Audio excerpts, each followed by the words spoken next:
এখন বাজে দুপুর 3:30। টোকে খাওয়ানোর খুব চেষ্টা করছে, কিন্তু টোকো এখানে ল্যাদ খেয়ে বসে আছে। আর এমন ল্যাদ খেয়েছে যে মানে চোখের পলকও ফেলছে না, নড়ছেও না, কিছুই করছে না।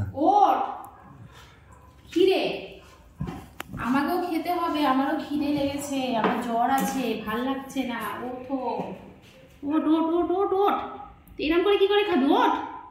হেই, শুয়ে আছে দেখো। তো এই জায়গায় এটাকে পেতেছিলাম ওকে শোয়ানোর জন্য, ও এটাকে সরিয়ে ওখানে শুয়ে পড়েছে। ওঠ ওঠ। এখানে খাই দেবো, কিন্তু এখানে মুখের মধ্যে দিয়ে দেবো বলে দিলাম। দিয়ে দেবো এখানে মুখের মধ্যে। দেখো দাঁতটাও শক্ত হয়ে গেছে। পাপা ফাজলামো নয় কিন্তু। যাও, তুমি চলে যাও। মামামের শরীর একদিন ভালো নেই, তারপরও তুই এই করছিস মামামের সাথে। মামাম সত্যি চলে যাবে কিন্তু।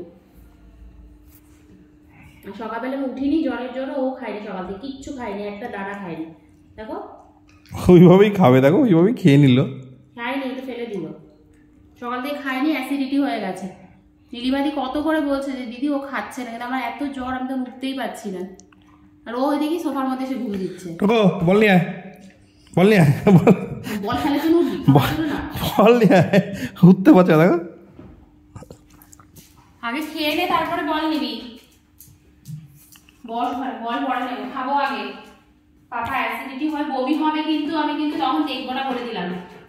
তুই কোথায় আমার দেখবি, কিন্তু চেটে চেটে চলে যাচ্ছে, অ্যাসিডিটি হয়ে যাবে। সকাল থেকে কিচ্ছু একটা দানা খাসনি। Good boy, good boy, good boy তো। জানো না কত সুন্দর সোনা বাচ্চা একটা? সোনা বাচ্চা না তুমি?